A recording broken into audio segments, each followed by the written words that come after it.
आजचे विवेचक स्वप्नाताई लगड आणि त्यांचा विषय आहे गुरु भक्ती. आता गुरु महिमा. गुरु हे आपल्याला भगवंताशी जोडून देतात. गुरु गोविंद दोनों खड़े, गुरु गोविंद दोनों खड़े, काकू लागो पाय. गुरु गोविंद दोनों खड़े, काको लागू पाय. पदरी हरी गुरु नाही. आज शोभाताई लगड या आपल्या चिंतनात येणार आहे.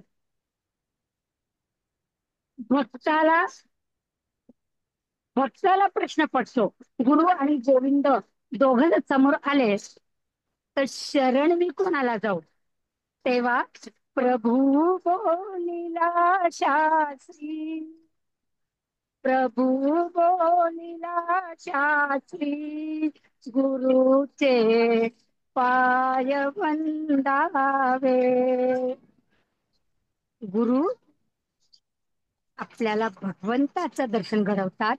म्हणून गुरु गोविंद दोघं समोर आले तरी आधी गुरूंचे पाय आपण वंदावे. आजच्या ज्या विवेचक आहेत त्यांचा जन्म 1947 साल. विचार करा, 78 वर्षाचं त्यांचं वय आहे आणि त्या आज आपल्याला चिंतनिका देणार आहे. त्यांना अध्यात्माची आवड आहे. सांस्कृतिक विभागात त्या काम करतात.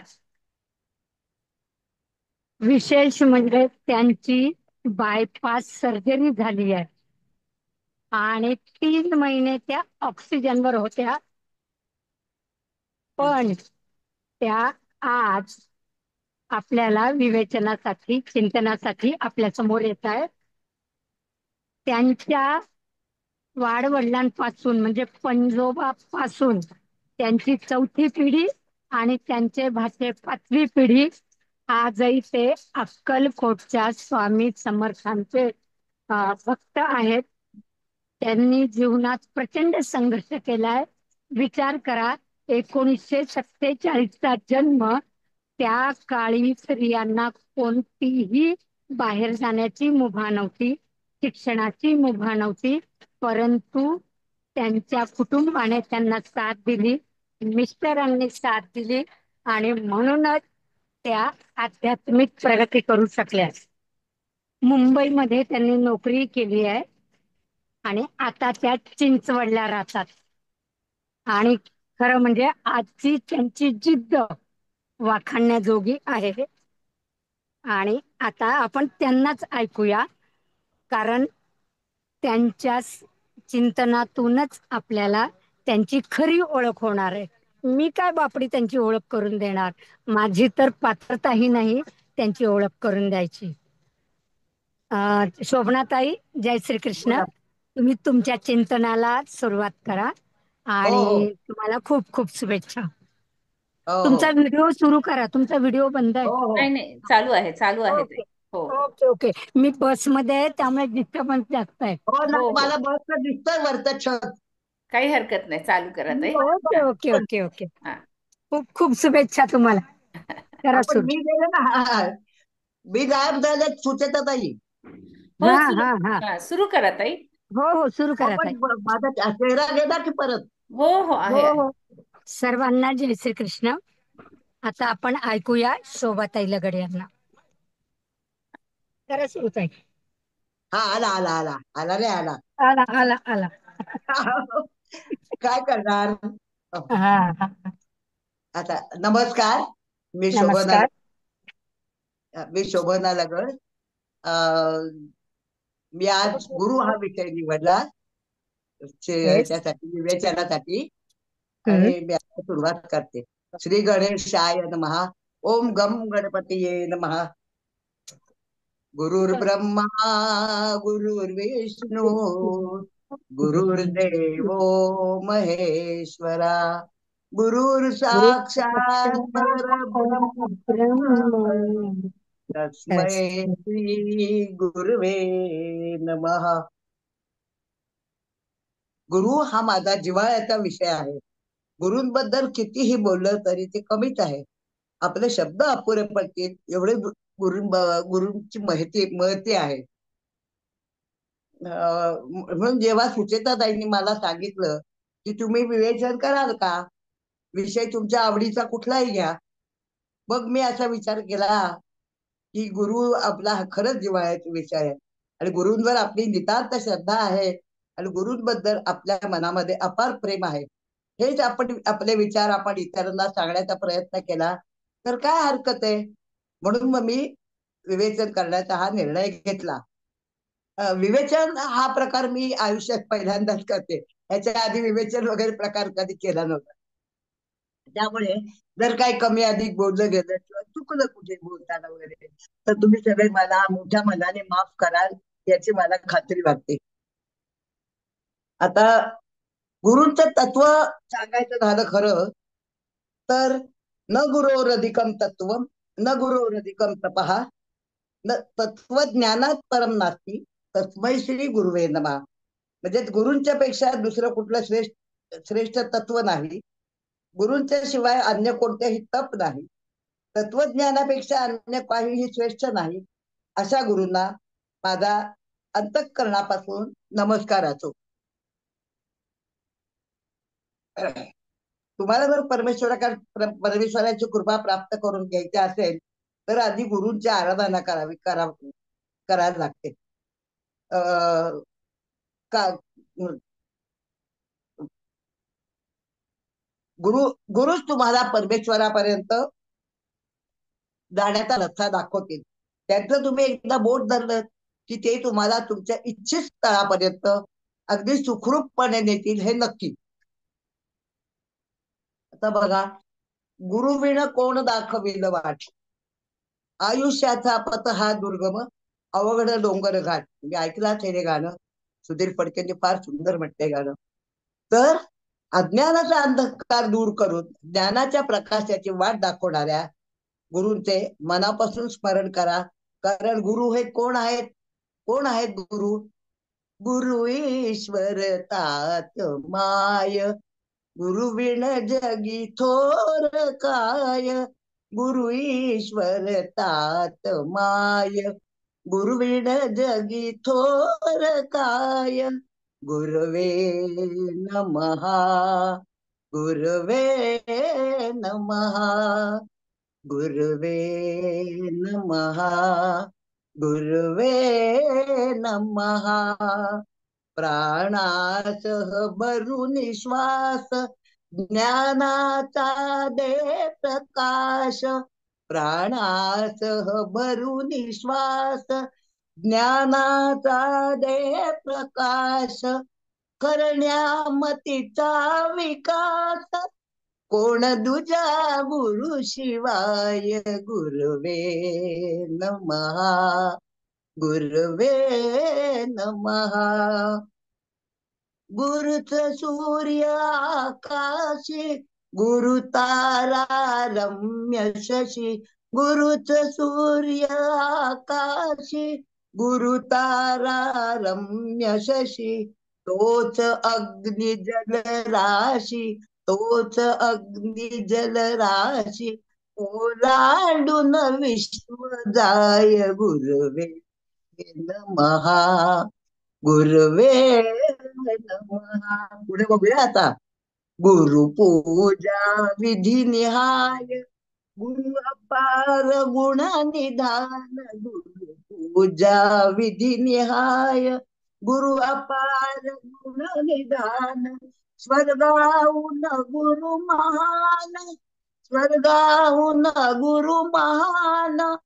वंदावे तेची पाय. गुरवे नमः, गुरवे नमः, गुरवे नमः, गुरवे नमः. पहा पाहिलं, स्वर्गाहून सुद्धा महान असलेल्या अशा गुरूंना माझे मनापासून दंडवत. गुरु म्हणजे तेज आहे. एकदा गुरुचं आगमन झालं की संशय रूपी अंधकार दूर पळून जातो.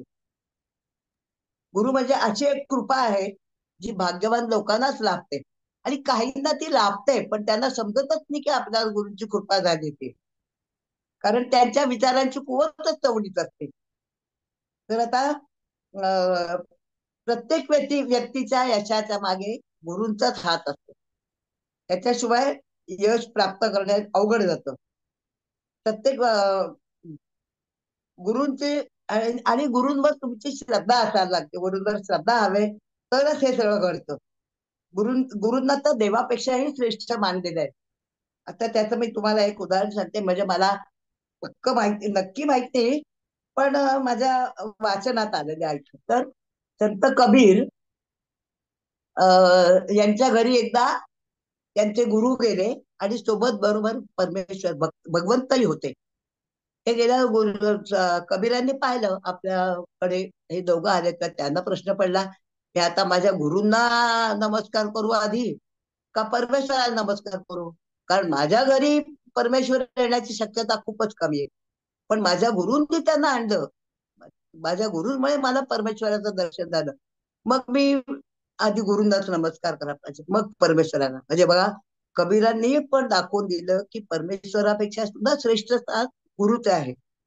त्यामुळे गुरुना खरंच परमेश्वरापेक्षा, कारण गुरु असतील तर तुम्हाला तेच मार्ग दाखवतात, तुम्हाला कसं जायचं परमेश्वरापर्यंत. तर परमेश्वराची कृपा तुम्हाला हवी असतील तर गुरुची आराधना करणं त्याच्याशिवाय अशक्य प्रायच आहे. आता कसं म्हणाल तर पहिली गुरु आपली आई असते, बरोबर. आई जन्मल्या आपली भूक भागवणारी आई असते. मग आपण हळूहळू मोठे होतो, धरून धरून उभं राहायला लागतो. मग आई आपल्या बोटाला धरून आपल्याला चालायला शिकवते. मग मला सांगा, चालायला शिकवते म्हणजे काय करते होती असं सांगते का? मागचा पाय 60 अंशात उचल, पुढचा पाय 30 अंशात उचल असं सांगते? अजिबात नाही. ती आपले बोट धरते आणि चाली चाली चाली चाली करत हळूहळू हळूहळू आपल्याला पुढे पुढे सरकायला येते. आणि मग जेव्हा तिला वाटतं की आता ह्या बाळामध्ये कॉन्फिडन्स आलाय चालण्याचा, मग ते अलगद हळूच आपला हात सोडते आणि मग बाळ आपोआप चालायला लागतं. म्हणजे आपल्याला चालायला पण ती शिकवते, बरोबर आहे की नाही. आणि आता अगदी आपल्याला मात्र आयुष्यभर आईची मदत लागते आणि आईची आठवण सतत येत असते. अगदी मोठं झाल्यावर सुद्धा मुलगी सासरी जाताना आई तिला समजून सांगते की बघ हा, मोठ्यांचा नीट मान ठेव, घरात चांगली छाण्यासारखी वाघ, आपल्या बाहेरचं नाव जाता कामा नये, नीट वाघ. तर असं आईनी जरा तिला समजावून सांगितल्यावर मग जरा थोडासा धीटपणा येतो आणि मग सासरी जाण्यासाठी तिचं मन तयार होतं. पण हे काम आई करते, आपल्याला समजून आई सांगते. ज्या आई ही आपल्याला खरंच मोठं झालं तरी सुद्धा आईची गरज ही लागतेच आपल्याला. दुसरे गुरु म्हणाल तर आपले शिक्षक. आयुष्यात पुढे जाण्यासाठी जे ज्ञान लागतं, जे शिक्षण लागतं, ते आपले गुरुजी देतात. त्या गुरुजींनी दिलेल्या शिक्षणामुळे आपण आपल्या आयुष्यात काहीतरी करिअर वगैरे घडवू शकतो. आणि हे करतात. त्यातून गुरुजी काय सांगतात, एकमेकांच्या सोबतीने कसं राहायचं, एकमेकांना मदत कशी करायची, काळाच्या बरोबर कसं चालायचं, हे सगळं शिक्षण आपल्याला गुरुजी देतात. त्यामुळे गुरु हे पण श्रेष्ठ आहेतच. आता एका शिष्याला असं वाटलं की आपल्यावर गुरूंची कृपा आहे की नाही काय माहिती, आपण जरा विचारूया का आपल्या गुरूंना. तो जातो गुरूंकडे, गुरुजी तुमची माझ्यावर किती कृपा आहे. तो म्हणतो असं कर, एक सफरचंद घेऊन ये. शिष्य सफरचंद घेऊन येतो आणि गुरु म्हणतात की काप ते काप. तो सफरचंद कापतो, त्याच्यात बिया किती आहेत मोज. तो बिया मोजतो, तो म्हणतो 3 बिया आहेत. थोडे आता त्यातली एक बी तू लावलीस की त्याचं एक झाड येईल, त्या झाडाला पुन्हा सफरचंद येतील, त्यात प्रत्येक सफरचंदात पुन्हा 3-3 बिया असतील. आणि पुन्हा तू झाडं लावणार. मला सांग, तूच हिशोब कर, माझी किती गुरूंची किती कृपा असते शिष्यावर, तूच हिशोब करून मला सांग. ही अशी गुरुची कृपा म्हणजे कुबेराच्या खजिन्यासारखी असते, तिचं मोलच होऊ शकत नाही, हे तर नक्की आहे. आता माणसाचं मन कसं असतं बघा.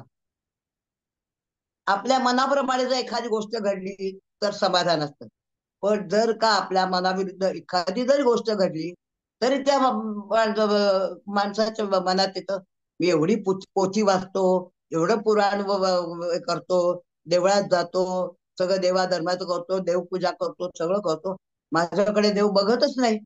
अरे पण तो हे विसरतो की आपली कर्म, आपण कोणाशी खोटं बोललो का, आपण कोणाला दुखवलंय का, आपण फसवलंय का कोणाला, हे तो सोयीस्कररित्या विसरतो.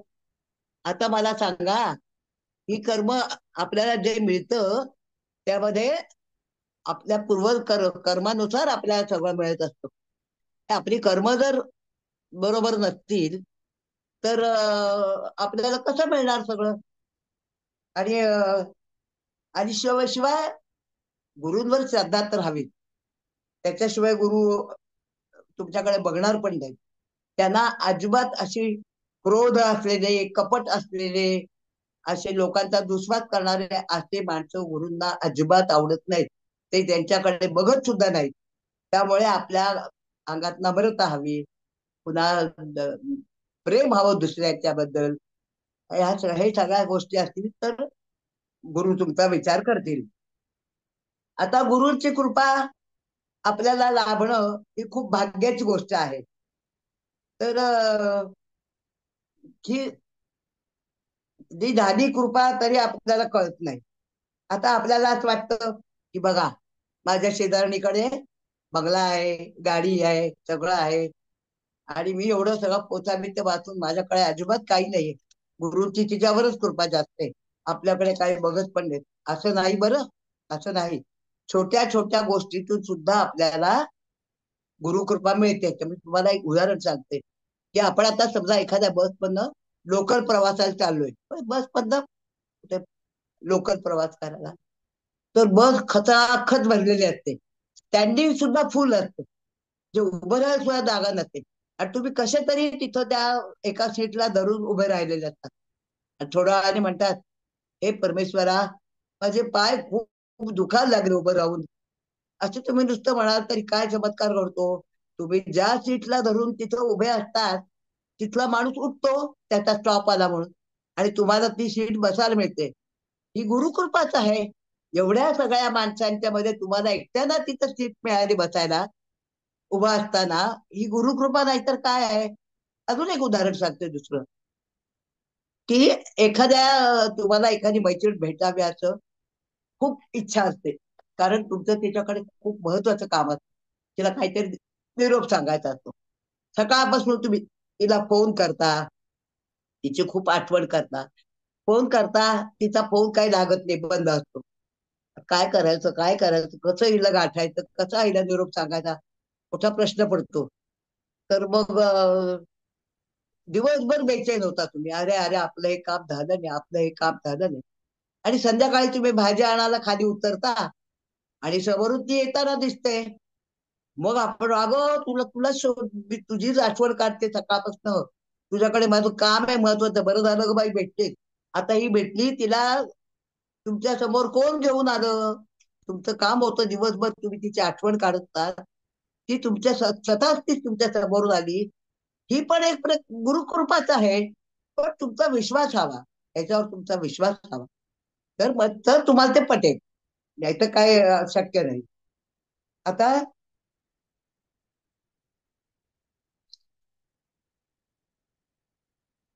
तर गुरु का करावा, गुरु का करावा, प्रत्येकाच्या जीवनात गुरु हे असलेच पाहिजे. तर संत नामदेवांचं सांगते तुम्हाला, की संत नामदेव पांडुरंगाच्या सोबत बोलत होते, त्याने आणलेला नैवेद्य पांडुरंग खात होता, दोघांच्या मध्ये खूप छान हे होता, अगदी खूप जवळचे पांडुरंग नामदेवांच्या. नामदेवांना थोडासा गर्व होतो, हा पांडुरंगा माझ्याशी बोलतो, मी आणलेला नैवेद्य पण खातो, माझ्यावर फार जीव आहे पांडुरंगाचा. पण पांडुरंग विचार करतो, त्याला जर गर्व झालाय त्याचा गर्व थोडा कमी केला पाहिजे. तर पांडुरंग काय सांगतो, सगळ्या संतांना सांगतो तुम्ही तीर्थाटनाला जा आणि बरोबर नाम्याला घेऊन जा. तर सगळेजण जातात तीर्थाटनाला.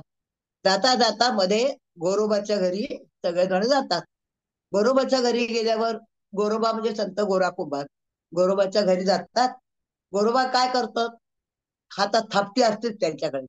त्या थापटीने प्रत्येकाच्या डोक्यावर थापटी मारत मारत सगळ्यांची डोकी चेक करतात. आणि मग नंबर येतो नामदेवांचा. नामदेवांच्या डोक्यावर थापी मारला, हे मडकं कच्च आहे, बाकी सगळ्यांची पक्की आहेत पण हे मडकं कच्च आहे.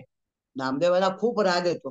ते तसेच येतात पांडुरंगाकडे आणि पांडुरंगाला म्हणतात, अरे पांडुरंगा, ते गोरोबा काका मला म्हणाले मडकं कच्च आहे, आणि खूप रागवतात, खूप रुसतात, रागवतात. तर पांडुरंगा त्यांची समजूत काढतो, त्यांना त्यांचा राग शांत करतो. आणि मग थोडा वेळाने त्यांना म्हणतो, अरे अरे नामदेवा, तू खरंच कच्चा आहे. गोरोबा बरोबर सांगितलं गोरोबाने तुला, तू कच्चाच आहे. तो म्हणे, कसा काय मी कच्चा, मी तर तुमच्या सानिध्यात असतो, तुमचं एवढं माझ्यावर प्रेम आहे. अरे हो हो, पण तू गुरु केलास का? गुरु केल्याशिवाय गती नाही, आधी गुरु कर जा. थोडा मी कुठे जाऊ गुरु शोधायला, मला कोण गुरु मिळणार? जा म्हणे, मिळेल तुला गुरु, आपोआप मिळेल. जाता जाता जाता तो एका महादेवाच्या देवळात जातो. तर त्या देवळात एक व्यक्ती शंकराच्या पिंडीवर पाय ठेवून झोपलेली दिसते त्याला. तो काय वेडा माणूस आहे हा, असं शंकराच्या पिंडीवर पाय ठेवून झोपतात का? तो त्याला उठवतो, झोपला त्याला. अहो तुम्ही काय करताय, देवाच्या डोक्यावर कोणी पाय ठेवतं का? तर मग तो काय करतो, उभा राहतो. उठून उठून बरं उभा राहिला, परत त्याच्या पायापाशी एक पिंड. सगळीकडे त्याला महादेवाच्या पिंडीत दिसतात. नामदेव म्हणतो, हे काहीतरी वेगळं काम आहे बरं. पण मग तो काय करतो, साष्टांग नमस्कार करतो. ते कोण असतात, ते विसोबा खेचर. शेवटी तो त्यांचा हा सगळा चमत्कार बघून त्यांना साष्टांग नमस्कार घालतो नामदेव. आणि मग विसोबा खेचर हे त्याचे गुरु होतात. हे त्याला मिळाले. आणि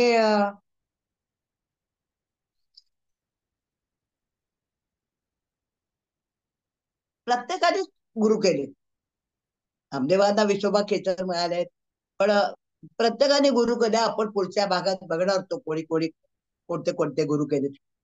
आता गुरु का करायचा, तर आपल्या हिंदू धर्मशास्त्रात असं सांगितलंय की ज्याला गुरु नाही त्याला गती नाही, त्याला मोक्ष नाही. त्यामुळे गुरु हा अतिशय महत्वाचा आहे आपल्या जीवनात. छोटी छोटी संकट आपल्यावर येतात आणि त्यातून योग्य तो मार्ग काढून परमेश्वर आपल्याला त्या संकटातून सुखरूपपणे बाहेर काढतो. आता भगवंतांनी मोठ्या मोठ्या संकटातून आपल्याला बाहेर काढलेलं आहे. तर संत एकनाथांनी जनार्दन स्वामींना गुरु केलं. मी आत्ताच म्हणलं ना तुम्हाला, या सगळ्या मोठ्या मोठ्या यांनी पण गुरुंना केलं. तर एकनाथनी जनार्दन स्वामींना गुरु केलं. व्यास मुनी व्यास ऋषींनी नारदाला गुरु केलं. आणि ज्ञानेश्वर माऊली, जी विश्वाची माऊली, त्यांनी सुद्धा आपले थोरले बंधू निवृत्तीनाथ त्यांना गुरु केलं. त्याच्यानंतर चांगदेवाला गर्व झाला होता, तो आला आळंदीत.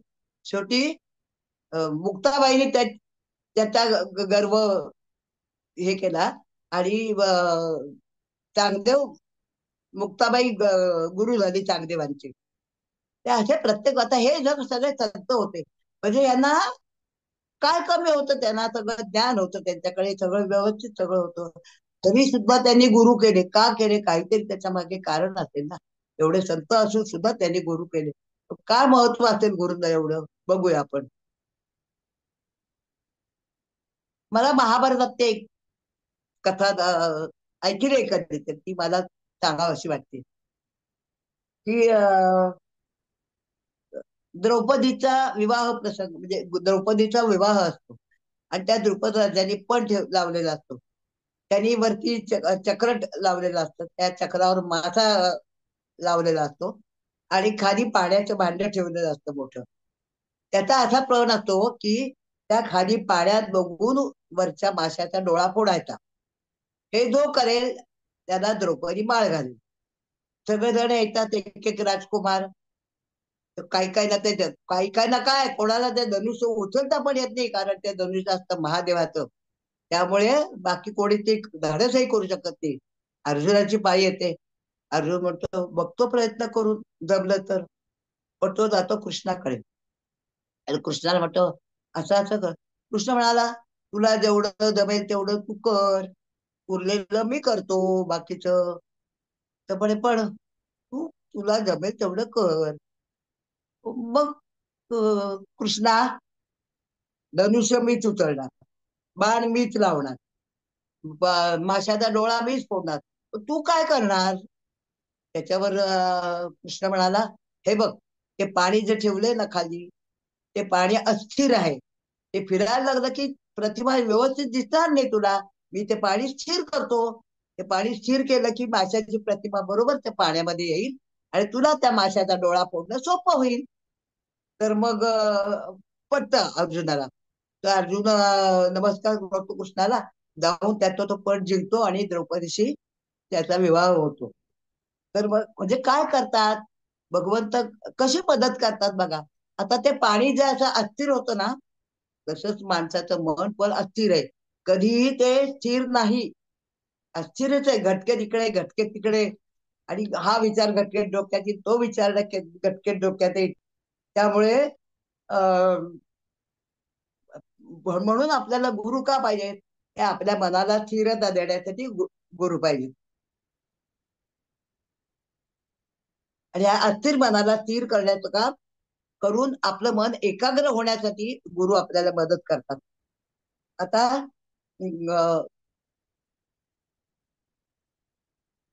आपल्याकडे शक्ती आहे आणि त्याचा वापर करून मग आपण त्या शक्तीची जाणीव गुरु करून देतात. तुझ्याकडे आहे ते, तू त्याचा वापर कर आणि त्या संकटाचा आपण आपोआप बाहेर पडतो. आता जीवनात आध्यात्मिक गुरु सुद्धा असण्याची शक्यता आहे, म्हणजे असं आहे बरं का, की आध्यात्मिक गुरु पण करावा. पण अर्थात आपल्या सामान्य माणसाला ते शक्य नाही. ते कोणी मोठे हे असतात त्यांनाच आध्यात्मिक गुरु सुद्धा करावे लागतात.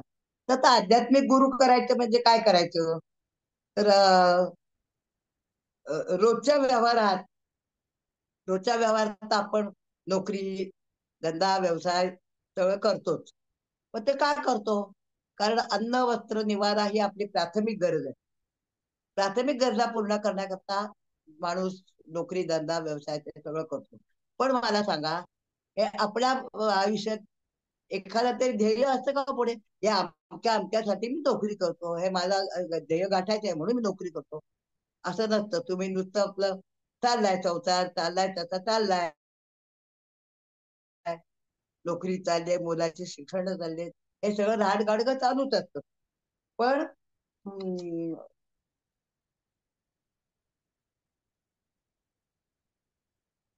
हे आपल्या प्राथमिक गरजा करण्यासाठी आपण हे, पण चांगल्या गुरूंची जर आपल्याला प्राप्ती करून घ्यायची असेल तर गुरूंचा आश्रय नक्कीच घ्यावा लागतो.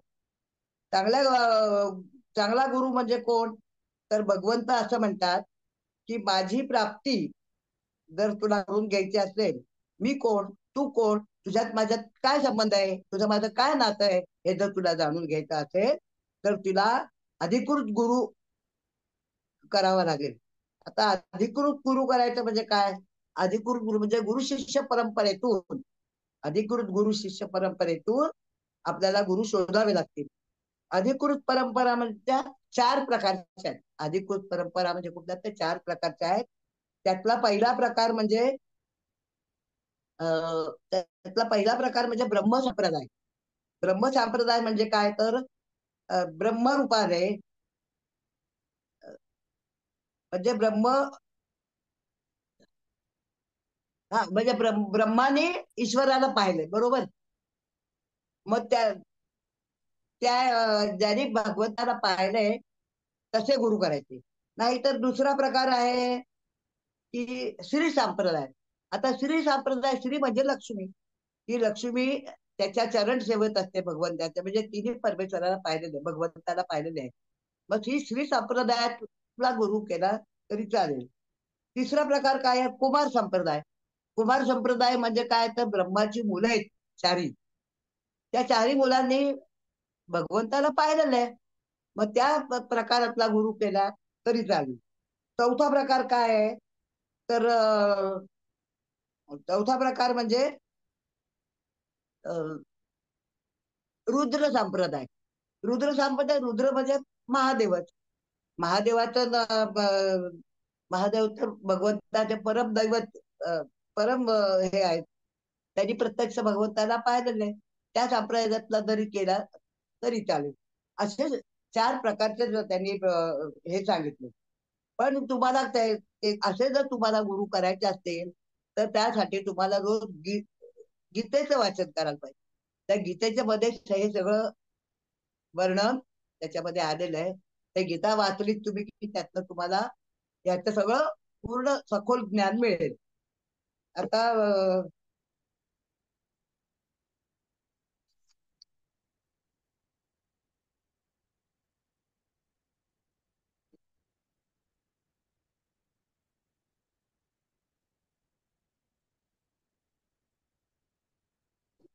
आता बघा, मगाशीच आपण पाहिलं ना की मन हे अस्थिर असतं. मन अस्थिर असतं तर ते स्थिर होत नाही. त्याच्यासाठी स्थिर करण्यासाठी पण मला आधी हाच प्रश्न पडतो. मला माझ्या आईने एकदा सांगितलं, मी सांगितलं तिला की अगं आई, माझं काम होत नाहीये ग, किती प्रयत्न केला ते माझं काही काम होत नाही. तर आई मला म्हणाली, तू असं कर, मनापासून देवाला नमस्कार कर आणि साकडं घाल त्याला, बघ तुझं काम होईल की नाही. मला आईच्या मनापासून हा शब्द खटकला. तर मला सांगा, मनापासून म्हणजे काय? मन पाहिलं का हो कोणी? कोणाला दिसलंय मन? कुठल्या डॉक्टरने सांगितले हा हा मन, मन नावाचा अवयव आहे, त्याच्यावर ट्रीटमेंट करायला पाहिजे, असं कधी डॉक्टरने सांगितलं? मन दिसलंय कोणाला? तर ह्या मनाच्या बाबतीत एक मला गंमत म्हणजे मनाच्या बाबतीत मला एक सांगावंच वाटतं की हे मन तर कोणाला दिसतच नाही. तर मला मनाचं म्हणजे एक मिनिट जरा.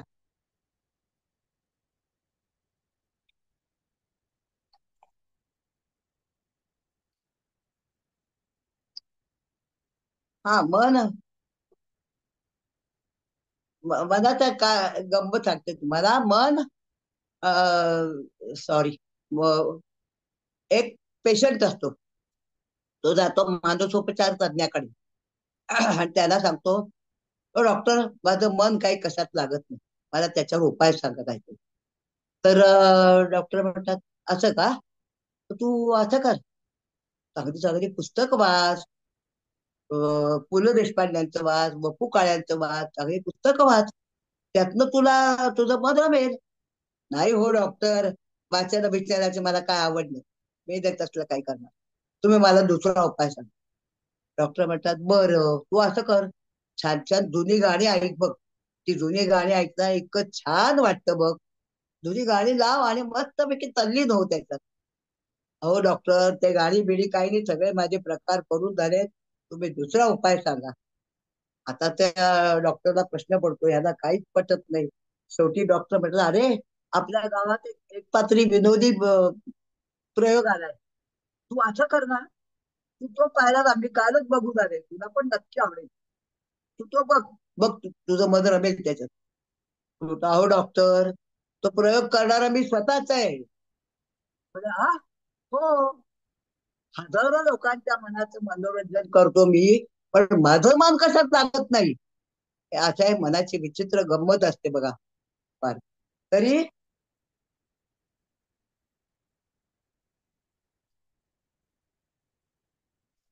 हे मन तरी म्हणूनच बहिणाबाई म्हणतात ना, मन वढाय वढाय उभ्या पिकाकर ढोर, किती हाकल हाकल पूर्वी येतं पिकावर. मन मन म्हणजे तरी काय हो? मन हा कुठला अवयव नाही, मन म्हणजे आपल्या मनातले विचार, ते विचार म्हणजेच मन. तर आता त्या आपण एखादा विचार ना, आपल्या मनात चांगले विचार फार थोड्या वेळा येतात, वाईटच विचार जास्त येतात.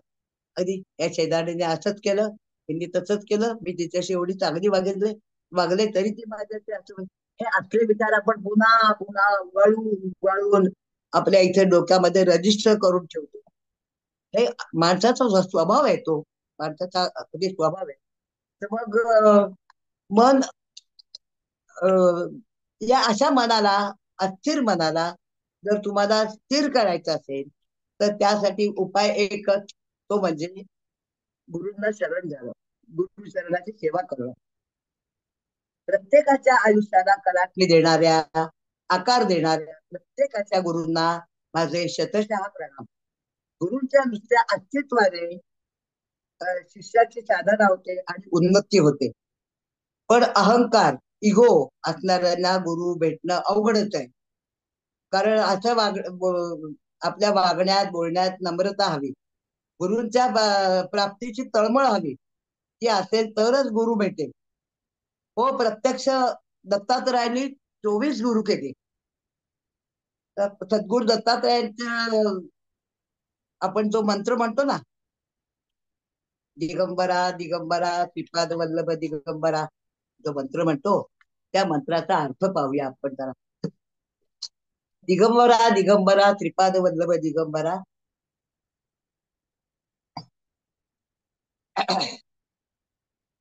हा हा गजर आपण दत्त जयंतीच्या उत्सवात सगळीकडे आपल्याला ऐकायला येतो. आणि दिगंबरा हा मंत्र परमपूज्य वासुदेवानंद सरस्वती यांना ब्रह्मानंद इथे 1825 साली स्फुरलेला 18 अक्षरी मंत्र आहे. या मंत्राच्या रूपाने त्यांना अंतिम सत्याचा साक्षात्कार झाला. या मंत्रामध्ये एकाक्षरी गणेश मंत्र आणि गणेश बीज समाविष्ट आहे. या मंत्रात अहम ब्रह्मास्मी, मी ब्रह्म आहे आणि ते तूच आहेस हे सांगितलंय. यातील पहिल्या दिगंबराचा अर्थ आहे वस्त्र नसलेला, वस्त्रहीन म्हणजे उपाधी नसलेला. हे लक्षात आले पाहिजे. आपल्या आपल्या उपाधी नसलेला, हे लक्षात आलं म्हणजे आपल्या आतील शुद्ध अहम ब्रह्म अर्थात आत्मा सर्वसाक्षी निर्विकार अनंत अनादी असून ब्रह्मच आहे. पहिल्या दिगंबरा या शब्दाने साक्षी स्वरूपाचे अनुसंधान आहे. पुढच्या दिगंबराचा अर्थ आहे सर्व दिशांनी वेढलेला, आकाशातल्या सर्वव्यापी त्रिकाला बाधित विश्व निर्माण करण्याची शक्ती ब्रह्माजवळ आहे. तो ईश्वर स्वरूप आहे, ब्रह्मस्वरूप आहे. हे चिंतन दुसऱ्या दिगंबरात आहे. परमात्म्याचे सगुण साकार श्रीपाद वल्लभ ब्रह्मरूप धारण करून आपल्या भक्तांचे रक्षण करणे. त्रिपाद म्हणजे ज्याच्या चरणाजवळ श्री आहे, श्री म्हणजे लक्ष्मी, ज्याच्या चरणापाशी लक्ष्मी युक्त परमात्मा आहे आणि शक्ती युक्त परमात्मा आहे. अशा परमात्म्याचे स्मरण श्रीपाद या शब्दाने होते. सर्वांना संकटातून मुक्त करणारा आणि सर्वांचं कल्याण करणारा असल्यामुळे तो वल्लभ आहे. ईश्वर स्वरूप, ब्रह्मस्वरूप, दत्त स्वरूप आणि गुरु स्वरूप ही सर्व एकच आहे. त्यांचे अनुसंधान दिगंबरा या चौथ्या अक्षराने इथे केलं आहे. कामक्रोधामुळे त्रस्त झालेल्या मला मुक्त करून आपल्याकडे न्या अशी आर्त प्रार्थना या दिगंबरात दडलेली आहे. अशा या महामंत्राचा जप करणे ही श्रेष्ठ उपासना आहे. या मंत्रामुळे साधकाची देहशुद्धी होते, चित्तशुद्धी होते आणि शरीर तेजस्वी होतं. साधक दिव्यानुभव घेण्यास सिद्ध होतो. म्हणून दत्त संप्रदायाचा हा मुख्य महामंत्र आहे.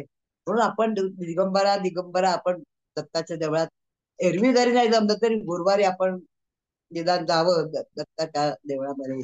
तिथं आरती झाली की हा गजर सामुदायिक आणि सामुदायिकरित्या केलेल्या प्रार्थनेचं आपल्याला फळ लवकर मिळतं. हा तर नक्कीच आहे. हे तर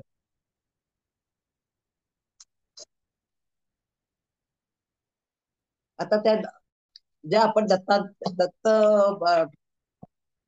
त्या दिगंबराचा आपण अर्थ पाहिला, त्या दत्तांचे पवित्र तीर्थक्षेत्र आहे. कुठली आहे तर नरसोबाची वाडी आहे, गाणगापूर आहे, कुरवपूर आहे, औदुंबर आहे.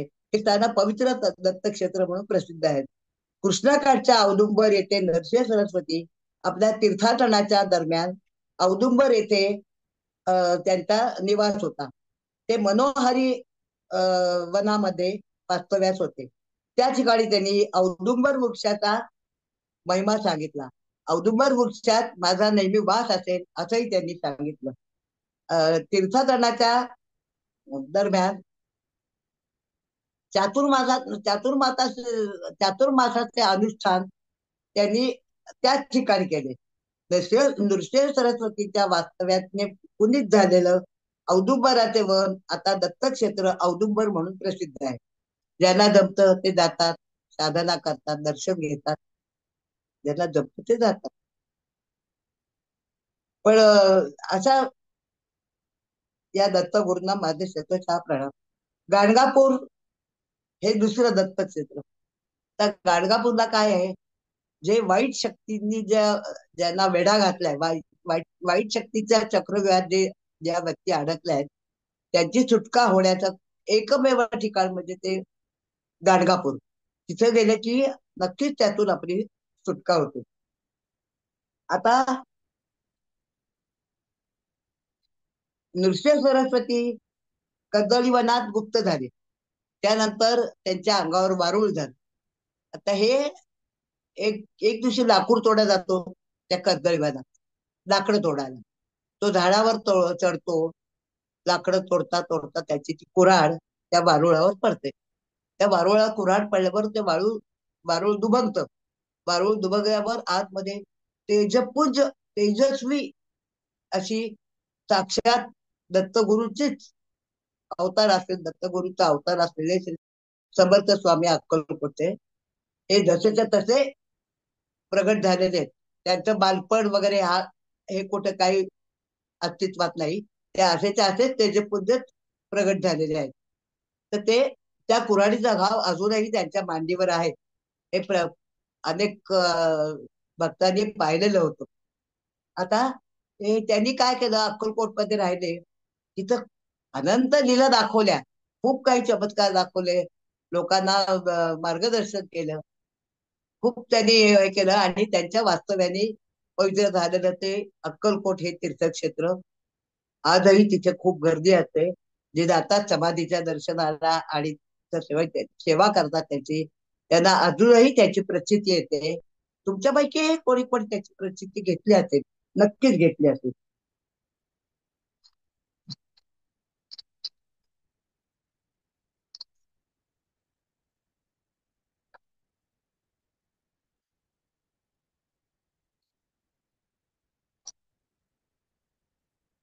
आता तुम्ही म्हणाल की तुम्ही हा गुरु का करावा, गुरु का करावा हा आपण बघूया. आता प्रत्येकाच्या जीवनात गुरु हे असलेच पाहिजे, कारण त्याशिवाय आपल्या आयुष्याला गती पण नाही आणि मोक्ष पण नाही. मगाशीच पाहिलं होतं. संत नामदेवाची कथा मी आताच सांगितली तुम्हाला.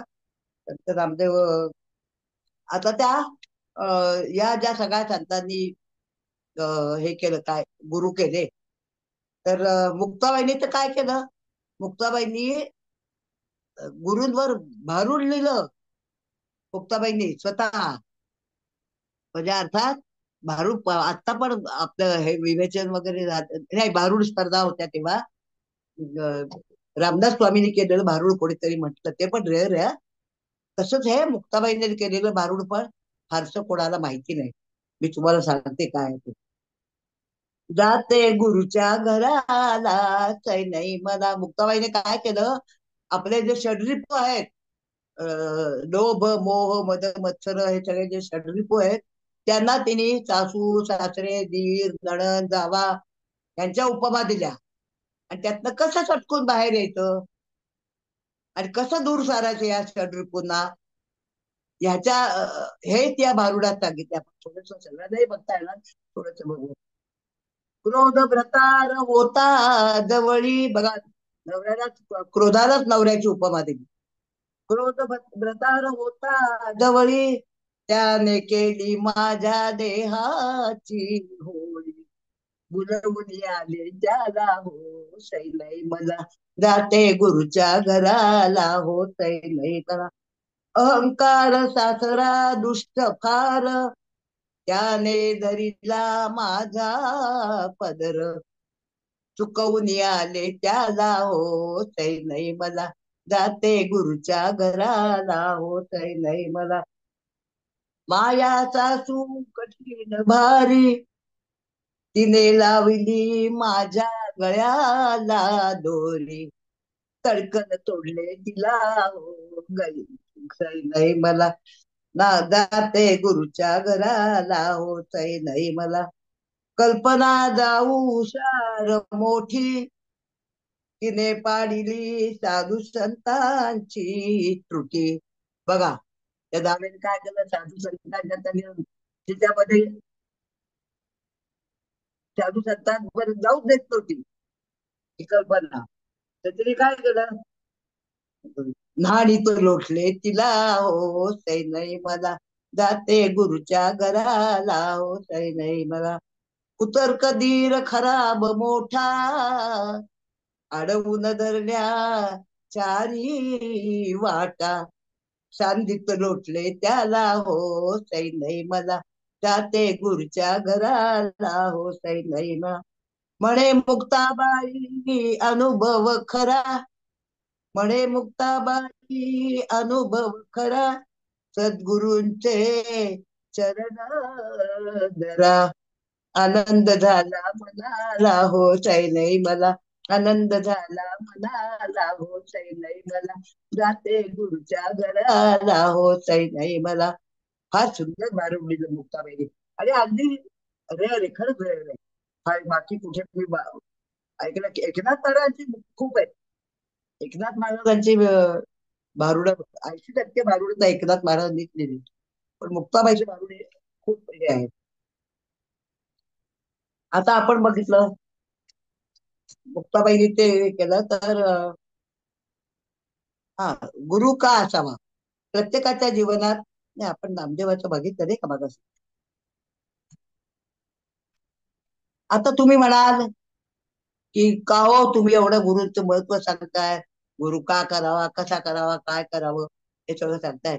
तुम्ही स्वतः तरी गुरु केलेत का हो तर का नाही करणार, मी पण केले गुरु. एक तर आमच्या घराण्यात वंश परंपरेने चालत आलेले समर्थ स्वामी, अक्कलकोटचे समर्थ स्वामी हे आमचे परंपरेने चालत आलेले गुरु. माझे पंजोबा स्वामी समर्थ प्रत्यक्ष असताना बाळोपा चोळोपा जेव्हा होते त्याच वेळेला माझे पंजोबा पण तिथं होते. पण जेव्हा स्वामींनी सांगितलं तुझं काम झालं तू जा, मग त्याच्यानंतर ते मुंबईला आले. गिरगावात कांदेवाडी पोलीस स्टेशन जवळ त्यांनी मठ बांधलाय, स्वामीचा म्हणजे जीर्णोद्धार केला तिथं. आज मुळेकरांचाच मठ म्हणतात त्याला. कांदेवाडीतला कांदेवाडी पोलीस स्टेशन आहे, तिथंच त्या गल्लीत मठ आहे तो. तिथं सगळे गुरुपौर्णिमा, स्वामी जयंती, स्वामी पुण्यतिथी असं सगळे कार्यक्रम खूप छान उत्साहात. आता ट्रस्ट झालंय, आता कधी बाकीचं बघत नाही. माझे काका आत्या बघायच्या दातपेटीचं. आता ट्रस्ट स्थापन केलं, ट्रस्ट बघतात. तर ते स्वामी समर्थ महाराज आमच्या घराण्यातलेच असल्यामुळे तर आमच्या माहेरवासींच्या तर कडे त्याची साधनं आहेच आहे, नाही असं नाही. म्हणजे आम्ही, मला तर वाटतं आम्ही जसे बोलायला लागलो तसं स्वामी राया सुखी ठेव, स्वामी राया सुखी ठेव आमच्या सतत दिवसभर तोंडात. अगदी तुम्हाला गंमत सांगते, देवीच्या देवळात आम्ही उभं असलो तरी म्हणतो स्वामी राया सुखी ठेव. मग लक्षात येतं आपण अरे देवीच्या देवळात आपण, मग सर्व मंगल मांगल्ये मग सुरू होतं. पण हे सुद्धा आम्ही विसरतो, स्वामी राया सुखी ठेव हे आमच्या ध्यानी मनी स्वप्नी अखंड दिवसभर. मला तर कोणतंही छोटं मोठं संकट आलं की स्वामी राया यातनं वाचव मला, स्वामी राया त्यातनं वाचव मला. तर बरोबर येतात, बरोबर सगळ्यातनं बाहेर काढतात. तरी मला तर 3-4 वेळा त्यांनी जीवनदान दिलं. चालत्या रेल्वेतनं खाली पडले त्यांनीच मला उचलून प्लॅटफॉर्मवर ठेवलं. माणूस कोणी धाडस करणार नाही. तिथे डोळे मिटून घेतले, आता काय आपलं खरं नाही.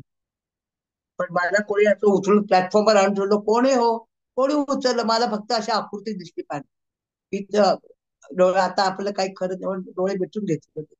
पण डोळे उघडले तेव्हा माझ्या भोवती माणसांचा गराडा होता आणि मी प्लॅटफॉर्मवर मला झोपवलं होतं. आणि तो स्टेशन मास्तर म्हणत होता त्या बाईंना पाणी देऊ नका त्यांचा नवरा आल्याशिवाय. पाण्यासाठी ते जीव राहतो. इतकी माझ्यावर वेळ आली, कोणी वाचवलं हो मला? त्यांनीच वाचवलं. माझी बायपास झाली. माझ्या बरोबर ते ऑपरेशन झालेले सगळे पेशंट घरी जाऊन पुन्हा टाके काढायला आले तरी मी आपली आयसीयूतच. एवढी माझी तब्येत जास्त होती. त्याच्यातून एक त्या दुसऱ्या चक्रातून मला त्यांनी बाहेर काढलं. नंतर पुन्हा कावीळचं निर्मित होऊन 3 महिने मी ऑक्सिजनवर होते. 3 महिने ऑक्सिजनवर होते. कोणी काढलं हो मला तिथून? यमाच्या दारातून खेचून आणलं मला. माझे गुरुच स्वामी समर्थ, त्यांची इतकी आम्हाला सारखी प्रचिती येते, सारखी पावला पावलाला प्रचिती येते त्यांची. सांगा मला, का नाही विश्वास बसणार? का नाही श्रद्धा आपली राहणार? झोपताना उठताना काय असेल तर स्वामीचंच नाव सारखं तोंडात येतं आमच्या. आता तुम्ही म्हणाल हा, स्वामीचंच नाव आमच्या तोंडात येतं. तर हे तर माझे पहिले गुरु झाले. आता मी दुसरे गुरु मला विचारा, दुसरे गुरु पण मी केले ना. दुसरे गुरु म्हणजे माझ्या भजनाच्या गुरु माई पटवर्धन. माई म्हणजे लक्ष्मी पटवर्धन, पण त्यांना आम्ही माई म्हणत असतो. तर त्या 1980 साली चिंचवड मध्ये आल्या. त्या खरं 1940 सालच्या मुंबई विद्यापीठाच्या संगीत विशारद होत्या. तिथे त्या मोठा मुलगा आणि धाकटा मुलगा चिंचवडला होता. त्याच्याकडे त्या आल्या त्या मुलाकडे आणि म्हणाल्या इथं मला क्लास काढायचा भजनाला. त्यावेळेला भजन एवढं हे नव्हतं. 80 साली एक म्हाताऱ्या बायकांचं कुठेतरी एकत्र बसून गाणी वगैरे म्हणायचं एकच होतं. आता गल्लीत तर 5-5, 6-6 मंडळ आहेत. त्यावेळेला आमचंच पहिलं मंडळ होतं चिंचवडमध्ये, माऊली भजनी मंडळ म्हणून खूप प्रसिद्ध होतं आपलं. इतकेच. आणि आम्हाला तर खरं आम्ही 25-30 होतो तेव्हा. तर ते मला भजन बिजन काय आवडत नव्हतं. शिरे संगीत, भावगीत, नाट्यगीत पण नाही जास्त आवडायचे. त्याचं आ ऊ खूप असतं ते पण नाही आवडायचं. पण नाट्यसंगीत आपलं सिने संगीत आणि भावगीत हे आवडायचं. पण आता त्या माई वडिलांनी मला भजनाचाच क्लास घेतलाय. आणि त्यांचे मुंबईत खूप क्लास होते. एकट्या दादरमध्ये 8 क्लास होते आणि अनेक ठिकाणी त्यांचे क्लास होते. पण चिंचवडला त्यांनी आमचं पहिलं मंडळ. पण त्यांनी सगळी भजनं इतक्या सुंदर सुंदर रागात बसवून आम्हाला शिकवली खरंच. आणि मग आपोआप गोडी लागली भजनाची आपोआप गोडी लागली. आणि आम्हाला ते आऊ पण आवडायला लागलं. मग बाई समजावून सांगायचे हे लिहून घ्या दगड बाई, हे मी आरो आवरो सांगते हे लिहून घ्या. मी म्हणायचे माई मला त्याच्या एवढ्या खोलात जायचं नाही हो. मला म्हणता येते ना भजन, बस झालं. नाही नाही, मला आयुष्यात पुढे त्याचा उपयोग होईल, लिहून घ्या. तरी मग मी थोडीशी दुर्लक्ष करायचे, मला इतक्या खोलात जायचंच नव्हतं. तरी पण त्यांनी खूप छान छान भजन शिकवली. आम्ही जागोजागी कार्यक्रम केले, ते खूप गाजले, बक्षिसे मिळाली. टीव्हीवर सुद्धा आमचा कार्यक्रम झाला त्यावेळेला. तर त्यावेळेला फक्त ब्लॅक अँड व्हाईट टीव्ही होता. हे कलर बिलर आणि एवढे चॅनल बिनल नव्हते. एकच आपलं मुंबई दूरदर्शन तेवढं होतं. तिथे 1 मेला आम्ही महाराष्ट्र गीत सादर केलं. आमच्या शूटिंग झालं, हे झालं, त्यांनी 1 मेला तो कार्यक्रम दाखवला. तिथपर्यंत त्यांनी आम्हाला बरं नुसतं भजन नाही शिकवलं हो. कधी कधी त्यांनी आधी त्या शिस्त कशी लावली बघा आम्हाला. कुठे दार कार्यक्रमाला सगळ्यांनी चपला ओळीत ठेवायच्या, दुसरं कोणी आपल्या चपलात अडकून पडलं नाही पाहिजे. आणि अतिशय व्यवस्थित, अगदी म्हणजे अगदी व्यवस्थित, दोन्ही खांद्यावर पदर आणि ठेंगणी मूर्ती, गोल चेहरा, अगदी हसरा चेहरा मुख्य म्हणजे. आणि माझ्या डोळ्यासमोरून मूर्ती हलतच नाही त्यांची. माझ्यावर तर फार जीव होता त्यांचा. ती माईंची मी मी आता म्हणजे मी पण माझे पण 4 क्लास होते भजनाचे. तर मी पण गुरुपौर्णिमा सादर करतच होते ना. म्हणजे गुरुपौर्णिमा आम्ही साजरी करायचो. तर मी आधी माझ्या गुरूंचं पूजन करायचो. गुरूंचं पूजन करून मग आमचा कार्यक्रम चालायचा. अजूनही मी गुरूंची पूजा, माझ्या माईंची पूजा करून बघत पुढचा कार्यक्रम आम्ही करतो. इतकं माईंचा इतका जीव माझ्यावर. मी एकदा आजारी होते, त्या आल्या म्हणाल्या, दार वाजवलं. मी झोपेतच उठल्यासारखं 10-10:30 वाजले होते तरी. मला झोपेच्या गोळ्या चालू केल्या डॉक्टर.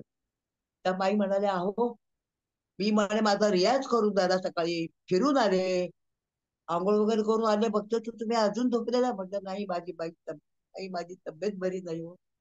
पण थांबा जरा, पडून राहा, उठू नका. म्हटलं थांबा ना, मी चहा करतो. पडून राहा. त्याने स्वतः चहा केला. मी मूग ठेवले ते मोडाला. त्या मुगाचं परतून त्याने उसळ कोरडी पोहे आपण खातो तसं. मला मला सांगा, कोणत्या गुरु शिष्याच्या घरी जाऊन स्वतः करून खायला लागतील? माझ्या डोळे धारला लागला डोळ्याला माझ्या. आपण बाईंची सेवा करायची सोडून बाई आपली सेवा करतात, हे उलटी गंगा कशी काय?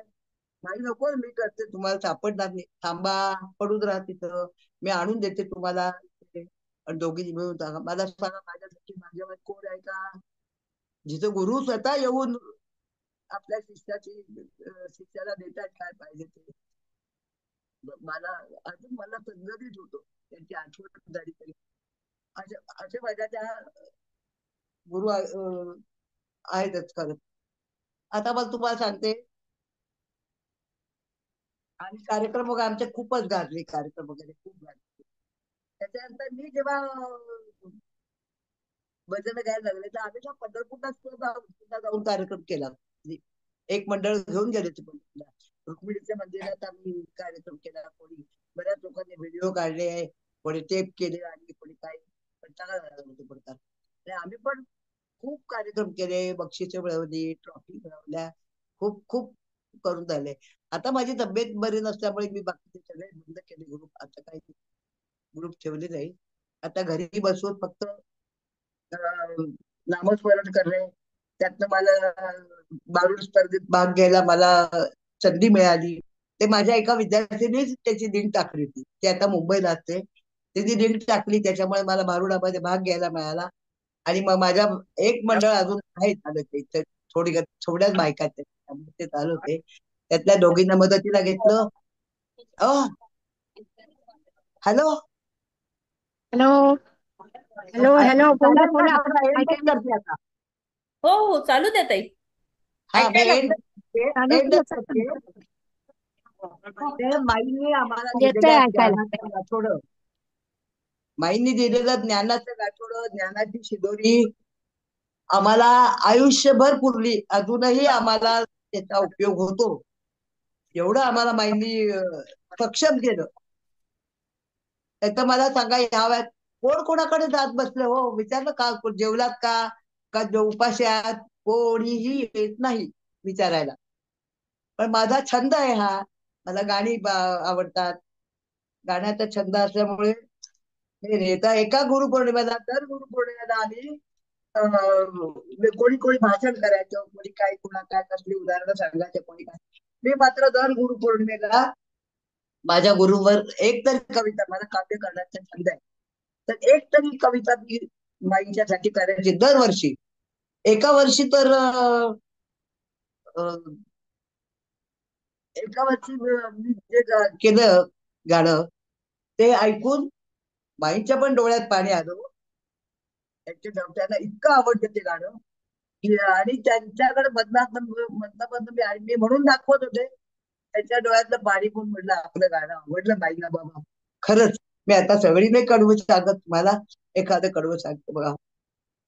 गुरुने दिला गान रूपी वसा, आम्ही चालवू हा पुढे वारसा, आम्ही चालवू हा पुढे वारसा, आम्ही अज्ञ आम्हा नसे जाण काही, सुरांच्या कलेचा आम्हा गंध नाही, गुरुच्या प्रभेचा आम्ही कवडसा, आम्ही चालवू हा पुढे वारसा, गुरु शिष्य नाते आम्हा माऊलीचे, आम्ही मागतो घोट बोधामृताचे, वस्तूने दिला घोट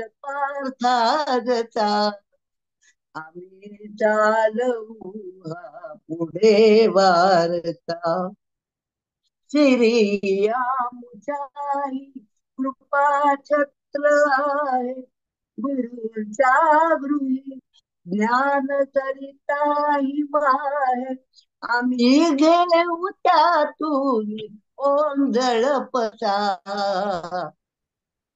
आम्ही चालवू हा पुढे वारसा आम्ही चालवू हा पुढे वारसा का हो, बंद केला का ताई नाही नाही ताई, नाही, चालू आहे. काय झालं मध्येच बंद झालं झालं कदाचित माझा शेवटच आता हो, श्री रेंजचा शेवट प्रॉब्लेम आला असेल हा? तुमच्याकडे जय ताई. श्री कृष्ण शुभांगीताई. जय श्री कृष्ण. बंद झालं मला वाटतं तिकडनं बंद केली का काय नाही. नाही नाही नाही नाही. हा तर असं मी केलेलं गाणं माईंना खूप आवडलं खरंच आणि मला पण आवडलं एवढी गाणी केली त्याच्यातनं मला हे मला शब्द इतके पटापट सुचले आणि खूप छान माझ्या मलाच आवडले ते. अरे वा. हो ते असे मी लिहिले होते आणि आता मी तुम्हाला सांगितलं माझे गुरु कोण श्री स्वामी समर्थ अक्कलकोटचे अक्कलकोटचे स्वामी समर्थ तर आता कार्यक्रमाची सांगता करताना मला कृतज्ञतापूर्वक त्यांची प्रार्थना म्हणणं त्यांची प्रार्थना म्हणूनच आपण आपल्या ह्या कार्यक्रमाची सांगता करूया.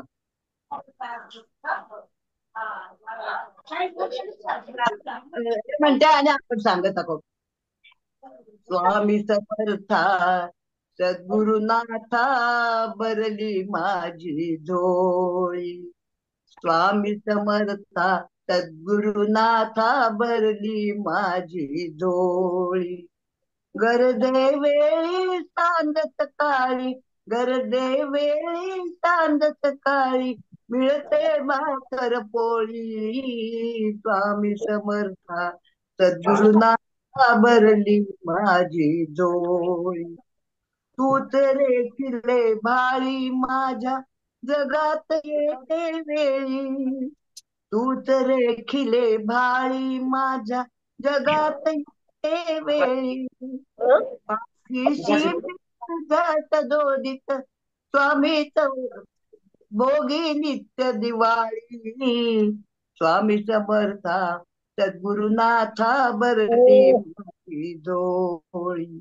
बाय बारक्या आश्वासन तवते मधला वेळोवेळी हात तुझा मी धरला आहे तुझला मी सांभाळी स्वामी समर्था सद्गुरुनाथा बरली माझी डोळी आजवरी ना कधीच घडले माध्यानीचे वेळी रिक्त राहिली हातातील या झोळी अथवा थाळी स्वामी समर्था सद्गुरुनाथा भरली माझी झोळी नाही आशा चिंता कसली जीवन संध्याकाळी नाही आशा चिंता कसली जीवन संध्याकाळी तृप्त आज मी तुझ्या पदी तृप्त आज मी तुझ्या पदाशी स्वामी तवही खेळी स्वामी समर्था सद्गुरुनाथा भरली माझी डोळी वेळोवेळी सांज सकाळी सुख दुःखाचे वेळी नारायण हातात राहो स्थिर तुझ्या पदकमळी स्वामी समर्थ सद्गुरुनाथा भरली माझी डोळी खरोखर माझी डोळी भरलेली आहे आता माझ्याकडे काही मागण्यासारखं उरलंच नाही मला जीवनदान दिलं त्यांनी माझ्या वेळेला तर बाहेर आपण सांगता करत आहोत आपण नमस्कार धन्यवाद जय श्री कृष्ण शुभांगीताई. खूप झालं छान वचनापत्र झालं, मी लक्ष प्रचंड छान, ठेवलं. अप्रतिम. आवडलं का तुम्ही तुम्ही खूप लांबलं गाव खूप घर लांबलं गाव संसार सांभाळून नंतर भजनी मंडळ स्थापन करून हो अगदी तुमची धाव टीव्ही मधल्या प्रोग्राम पर्यंत भजनांच्या स्पर्धेमध्ये आणि त्यापेक्षा प्रणाम तुम्हाला. अहो तुम्ही अवघे पाऊन शेवय. अजून खूप खूप करायचंय तुम्हाला. एक अर्थाने गुरुंनी खूप लांबलं तुम्हाला लांबलं तर खूप तुमच्या द्याव आयुष्यात गड्याकडे बघितलंच नाही. पदोपदी मार्गदर्शन केलंय आणि तुम्हाला संकटातून बाहेर काढलंय. बायपास झाली असून सुद्धा तुम्ही इतकं सुंदर विवेचन केलं. आणखी काय म्हणायचं मला सांग. म्हणूनच मी म्हणत होते त्यांच्या विवेचनातूनच त्यांची खरी ओळख आपल्याला होणार आहे. आणि तुमचे सद्गुरू तुम्हाला गाडी घेऊनच आलेले. गाडी घुंगराची आली, गाडी घुंगराची, मला न्यावयाला सद्गुरू बाबांची. गाडी घुंगराची आली, गाडी घुंगराची, गाडीत बैसोनी पंढरी गेले, विठू माऊलीच्या जवळी बसले. गाडीत बैसोनी पंढरी गेले, विठू माऊलीच्या जवळी बसले. अबोध मोकळीक केली आणि अबोध मनाची, गाडी घुंगराची आली, गाडी घुंगराची, गाडी घुंगराची आली, गाडी घुंगराची. त्यांनी कृपा प्रसादाचं जेवण जेवू घातलंय. सद्गुरु कृपेची चोळी शिवली आहे. आणखी आपल्याला काय पाहिजे. श्री गुरुदेव दत्त. खूप छान झालं शोभनाताई. अप्रतिम. आजचं विवेचन श्री गुरुचरणी अर्पण. श्री कृष्णार्पण मस्तु. एक छोटीशी कविता सगळ्यांना वाचते. जय श्री कृष्ण. हो, एक छोटीशी गुरूंबद्दल कविता वाचते. गुरु आहे सुचिता ज्ञानाचा सागर, अंधारात प्रकाश देणारा दीप, जीवन मार्ग दाखवणारा, संशयात उभा आधारदीप. गुरु बिना नसे मुक्तीची वाट, गुरु वाचून अधोरी प्रत्येक बात. तोच साक्षात शिव, तोच सत्य, गुरुच आहे सर्वात पवित्र तत्व. ज्ञानरूपी तो देतो अमृत, शब्दात त्याच्या असते मंत्र. गुरु कृपेने खुलते अंतःकरण, मिळते आत्मज्ञानाचा सुंदर क्षण. आणि असाच हा आत्मज्ञानाचा सुंदर क्षण आज ताईंनी आपल्या समोर ओपन करून दाखवलेला आहे. खूप सुंदर शोभनाताईंनी छान गुरुंबद्दल माहिती सांगितली. त्यांच्या अनुभवातून त्यांनी पूर्णपणे आपल्याला उलगडून दाखवलं की खरंच गुरु आपल्या जीवनामध्ये कितीतरी महत्वाचा आहे आणि तो प्रत्येकाने गुरु केलाच पाहिजे. शोभनाताई, खरंच खूप सुंदर झालं तुमचं विवेचन. खरंच धन्यवाद. खूप छान. अगदी शोभाताईंच्या विवेचनानंतर सुचिताताई तुम्ही थोडक्यात गुरूंची महती खूप छान सांगितली. खूप सुंदर. जय श्री कृष्ण. जय श्री कृष्ण. आपण थांबायचं इथेच, कारण आता 4:15 झालेले आहेत. आपण इथेच थांबूयात. हो, उद्या रविवार असूनही आपल्याकडे अजून एक जण आहे. उद्या पण विवेचन होणार आहे, तर प्रत्येकाने जॉईन करा. ओके. जय श्री कृष्ण. जय श्री. जय श्री कृष्ण. जय श्री कृष्ण. शोभनाताई, खूप खूप धन्यवाद. बोला. हो हो, चालेल. जय श्री कृष्ण. हो हो चालेल.